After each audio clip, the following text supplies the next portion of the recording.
Lord Sebastian Coe. He is, of course, a two-time Olympic gold medal winner in Moscow 1980 and LA 1984, and one of the top middle distance runners of all time. After his life on the track, he went into politics, becoming a member of Parliament for the Conservative Party in Great Britain. He then, of course, went on to successfully chair the London bid for the 2012 Games, and of course saw that through to the fruition 4 years ago of a hugely successful Olympic and Paralympic Games in London. Today, he is a chairman of the British Olympic Association, executive chairman of Chime Sports Marketing, and of course the president of the World Track and Field governing body, the IAAF. So, Seb Coe, thank you for joining us here today. Looking back at your career on track in the 1980s, how aware were you of... Sadly, it was also the 1970s. Well, the 1970s. I was being generous there. Thank you. How aware were you of the prevalence of doping as an issue during that period? Oh, I was aware of it being an issue, and actually probably in some media quarters became the bore on the subject. I was talking about it and actually even writing about it at the end of the 70s. And of course, being a member of the first Athletes Commission at the IOC, which Juan Antonio Samaranch created in 1981 off the back of the Olympic Congress of that year. I remember being very privileged to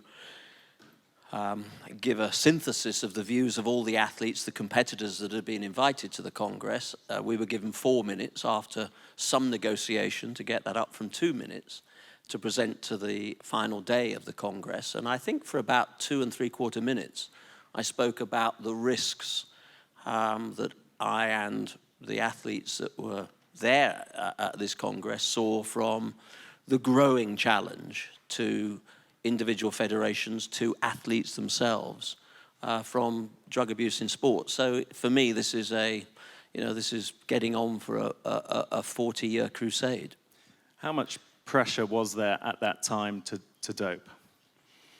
I think it depends a lot. It depended a lot on the system that you were in, and I'm not entirely selling the story that that you had to be in a particular state-sponsored system, because there are plenty of athletes.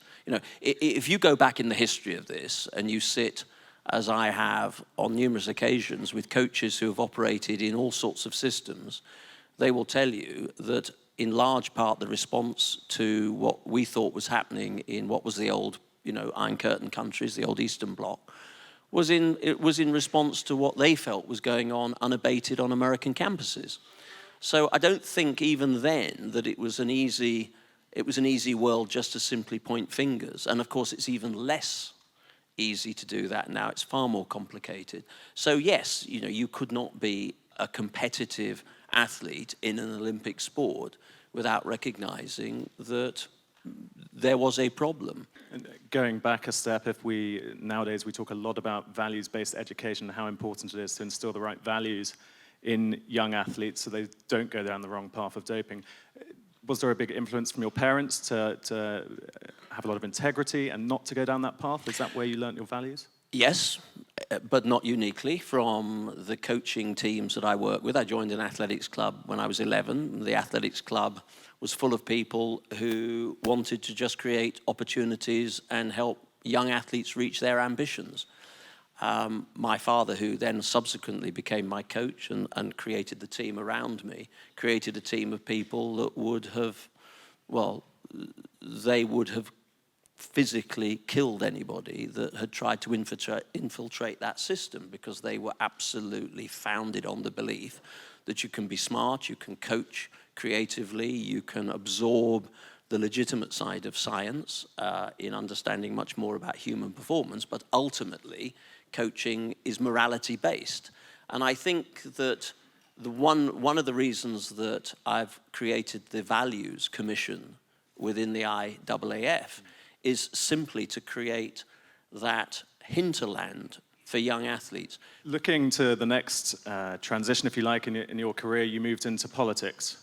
Yeah. Quite a big jump. Some would say it's a strange jump. What made you want to go into the political fray? I've always been fascinated with politics. I pretty much studied it at university. I was politically aware. I didn't come from a party political family. Political debate was always around the table. I can remember my parents getting very heated around things like the Vietnam War. My father was an unreconstructed socialist. My mother was from the old liberal school. So it came as a bit of a shock the morning I announced that I was wanting to be a Conservative Member of Parliament. And looking to the current day, obviously one of the main issues you've had to deal with, if not the main issue, since you became president of the IAAF, is the Independent Commission and the fallout from that. If we just cast our minds back a couple of months, the 14th of January in Munich, you decided to attend that press conference, Yep. much to the surprise of some journalists in the room. About halfway through the press conference, once we'd heard about the serious breaches to the code, bribery, corruption matters, a journalist in the room asked Dick Pound, he said, all these things considered, is Lord Coe the right person to lead this organization out of the mess? And he said he couldn't think of anyone better to lead the organization and recover the reputation than you. What was your reaction when you heard that? I was very grateful for Dick's observations. And the reason I wanted to be in Munich was simply that I didn't want anybody to think that our sport wasn't confronting the enormity of the accusations and then the subsequent findings of the report. I didn't want anybody to think, contrary to popular belief, that somehow I would want to close down media scrutiny, which I do fundamentally believe is one of the great rights in the world. And where there isn't that scrutiny, they don't tend to be countries that I would probably want to live in. So I'm very comfortable with that. Occasionally, we all say it through gritted teeth, of course. And I wanted to make sure that people knew that we didn't have anything to hide from. And that wasn't a particularly easy day, but I do think that I hope that it showed the sport as well, the 214 federations that I represent, that we also take a non-negotiable stance on this, that we have already absorbed all the recommendations that the Commission report has made, and many of them I was pleased to be able to say were in train when the second report became public. So, no, these are never easy days, but I just felt that it was something I needed to be at, both as an internal signal to the sport and a broader public demonstration that we do take this seriously, and we are going to change, and the changes that already over the 2 days of our council meetings last week in Monaco will show that in a year's time our sport will look very, very different than what it looks today. Do you think this has been the biggest challenge you've faced in your career, if you can contextualize it on top of everything else that's gone before? Yes, probably. Yes, I would say so. I mean, there were big moments of pressure in my athletics career. Anybody that's sat in a call-up room 40 minutes before an Olympic final knows that, the world, not much else equates to that in later life. And I've had, big political moments, elections, and, but no. And London 2012 was not without its challenges. No, I think I have to accept this is the chunkiest challenge that I've faced. Let's look at the repair work, if you like, for the IAAF. You announced on Friday the measures being taken to look into the governance and restructuring and ensuring there's independence. Can you delve into those a little bit more to tell us what concrete steps are being taken? Yes, I can. The first day really dealt with what I describe as the things we had to fix absolutely immediately. And they went through very, very quickly and very easily. And they were around financial controls, they were around our operational controls. They were just the way we go about our business, keeping ourselves safe. Then we talked about the work of the governance reform group, which will look at the relationship between the President, the Council, the Executive Board, proper terms and of reference, probably the structure of a new executive board that will have more independence in it, and really the reform and work around that. The move to a very different approach to our anti-doping, and the creation of an independent integrity unit to deal with our anti-doping challenges, but not uniquely, because there are other issues which we shouldn't forget. There are other integrity issues within the sport other than APBs and test tubes. We do need to make sure that we have proper policies around transfers of allegiance, which causes a lot of angst amongst some federations. We need to be very mindful about age manipulation. We're a sport that has championships pretty much at every age group. And we need to make sure that we've got people competing at the right age groups. Some of the more sensitive issues around transgender. Not that we understand at this moment that there is a reason to be overly concerned, but we do need to maintain permanent vigilance around anomalous, irregular betting, and there is potential for that in our sport. So the integrity unit is, for me, a very important part of the process. The anti-doping side of that will effectively focus around results management, and our ability to speed up the process and to increase the pool of our internationally testable athletes from 10 to 20 in every discipline, and to remove some of the pressures from the national governing bodies, who find this actually quite a drain on resources, particularly if they end up in long and turgid litigation. So making sure that we have an independent disciplinary tribunal that is able to sit and make these judgments far quicker and in a far safer way, and really protecting against potential conflicts is very important. So those were all the things that got signposted, plus in principle the accepted proposal to have an extraordinary Congress at the end of the year, where we as a sport really are in a position to say, this is where we were in November of 2015, this is where we now are at the end of 2016, and in the space of 1 year, we have made massive, massive inroads into delivering a sport that is more responsible, responsive, accountable. So you want to be able to measure this so people can see progress being made? We need to show that. We absolutely need to show that. And the second phase of those reforms, which will be much more about the composition of our council, the relationship between the council and the executive board, the roles and responsibilities of the president, all those will then be for discussion and decision in 2017 at our next full Congress in London at the time of the World Championships. Sports governance as a whole, would you say there's a bit of a crisis with how organisations in sport are governed in the 21st century? Would you say it's out of keeping with the corporate sector, for instance? I don't think it's kept up as well as it should have done. I think there are some very good pockets of best practice, but probably not enough. And what is my ambition, and I'm not benchmarking, I'm not benchmarking ourselves against other sports, but I want people to look at the IAAF as being a leader in a year or two's time. And I have a twin challenge here, and the council that I'm very lucky to be working with accepts that challenge, and that is to return trust to the IAAF and to return trust to sport, the sport of athletics, and particularly to create systems that are safe and secure for clean athletes. Because if this isn't actually about creating safe and secure environments for clean athletes, if this isn't about the athletes, we might as well all go home.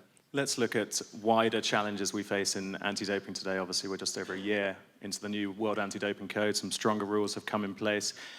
What do you think are the main issues we face in anti-doping today? Is it a human problem at practicing these rules? Why are we hearing doping become so mainstream? I think it's multifaceted. And if you look at, for instance, the 5 countries that we are working with very specifically that we announced on Friday, they're very different challenges. Some are well-funded federations but need to do more. Some are in very turbulent political circumstances. Others have federations that, for whatever reason or another, have effectively evaporated and are not actually being able to discharge those duties.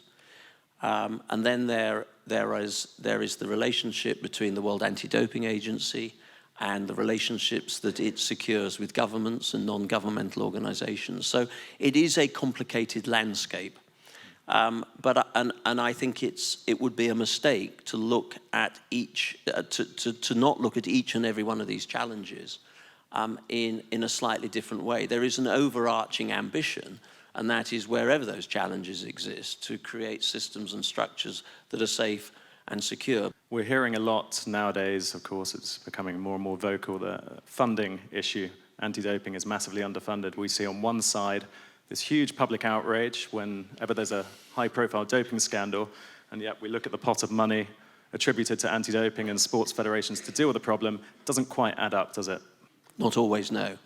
And, you know, one of the challenges we are currently looking at, and I accept this, you know, we will put more funding into our own anti-doping programs, and we want to create greater independence within those systems. But I also recognize that, as I spent most of last week before our council arrived, sitting down with our treasurer and our finance teams and all the claims and competing priorities that our development programs have and our communications teams have and our marketing teams have, you know, that a large chunk of what I am likely to have to dedicate to anti-doping from our budget is money that I'm taking away from other core activities that we need to be seen delivering on.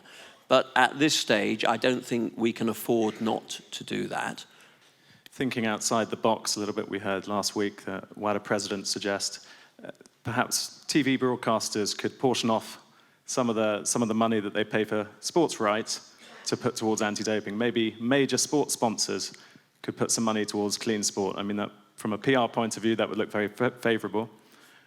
What do you think of this? I think everybody has a role to play here. If you look at the way the commercial world has approached this over the last few years, they've been a great deal more proactive within their own associations around that. So I think we're at that phase in our thinking where I don't think we should easily or lightly rule things out or rule them in. And I know within my own organization, and I know within our own anti-doping teams, headed up by Thomas, that we spend a lot of time sitting, talking to organizations out there that have very fixed views on this. My last few months have been spent talking about the reform agenda, which of course includes our approach to anti-doping, with, amongst others, our sponsors. They want to know what that journey looks like. They want to know that, you know, this is non-negotiable. They too have shareholders. They too have corporate governances. They need to know that they are partnering with sports that really get this. And this is why these discussions cannot be uniquely limited to a close circle of people who have an interest in this from within sport. We have to seek advice where we think it is appropriate and share with outside organizations. Looking to another prominent topic, life bans for first offences. We know what the World Anti-Doping Code says about that. Of course, in your own country, we're seeing a suggested, I believe, a form for athletes to sign to say that if they are caught having a doping offence, they would not be able to be eligible for that team in the future. What's your view on this issue? Well, again, I'm on record and pretty unreconstructed on this.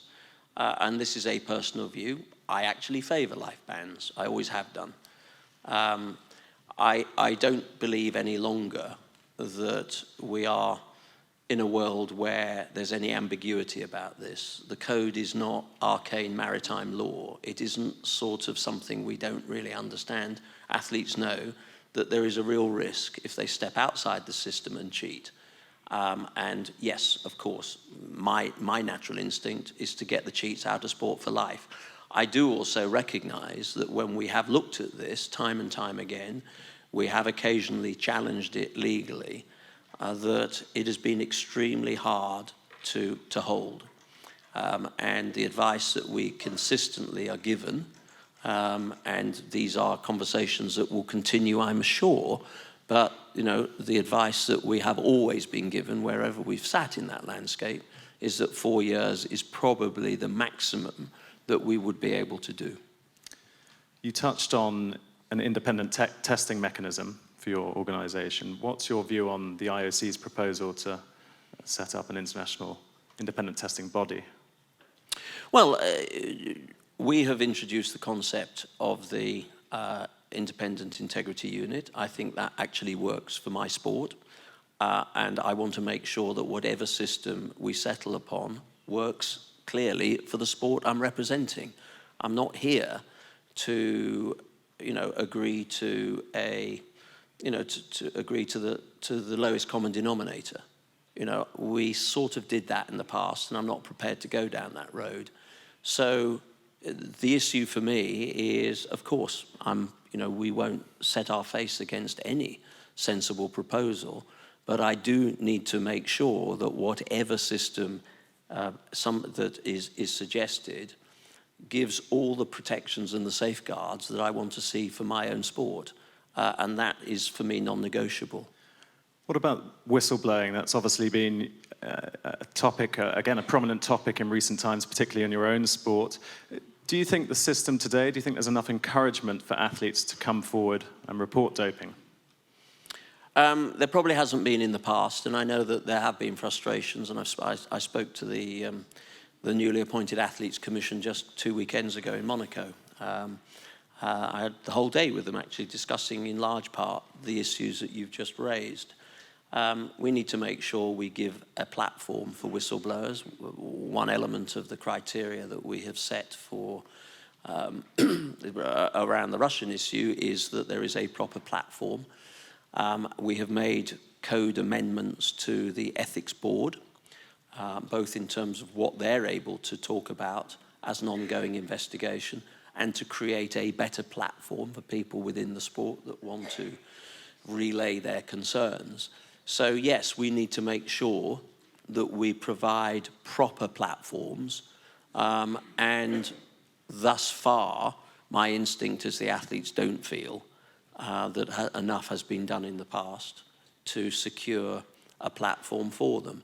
And again, this is the other challenge, of course, because I do sit down with athletes who say, what can the clean athletes do? Well, the clean athletes can actually do quite a lot. There is a responsibility for them as well, and they can be part of this process. They work in training groups. They are trackside. They're in training camps. Their intelligence is probably better attuned, and their antennae probably better attuned than many other elements of the sport. So they need to make sure that they're coming forward with information, but they also need to have a platform.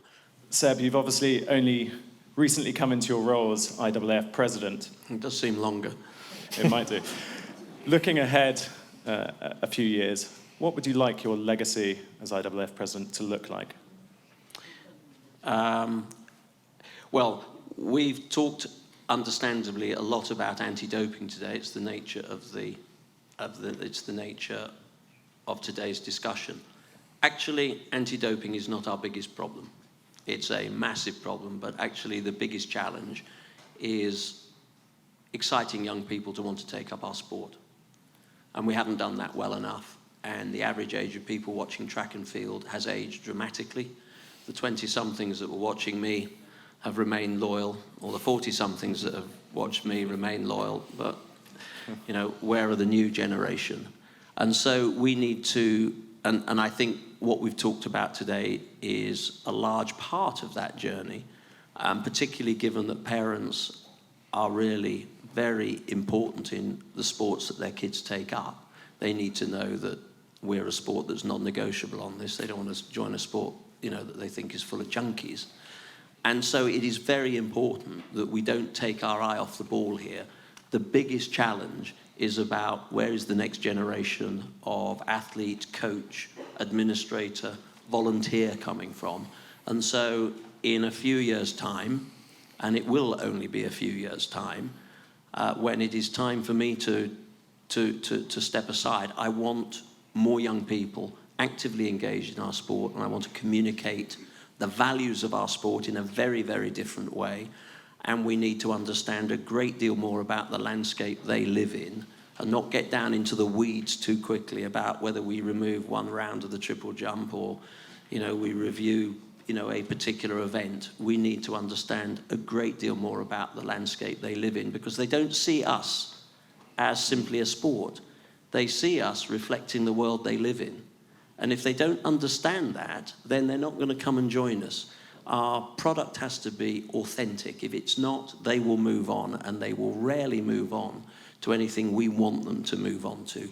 We're no longer in charge of the message here, but there's a lot we can do to really understand what excites young people, what makes them nervous, what are their motivations, and how can our sport actually respond to the world that they currently live in. And I don't, at this moment, think they see us as being particularly reflective of the world in terms of gender balance, in terms of the way that we have diversification in our sport, just the way we deliver our services. And I think that's a very, very important part. So I would like to think that the legacy of the current council is that we have a sport that looks very, very different in the next few years to young people. I think that's a good place to finish. Thank you very much for listening. Lord Coe, ladies and gentlemen.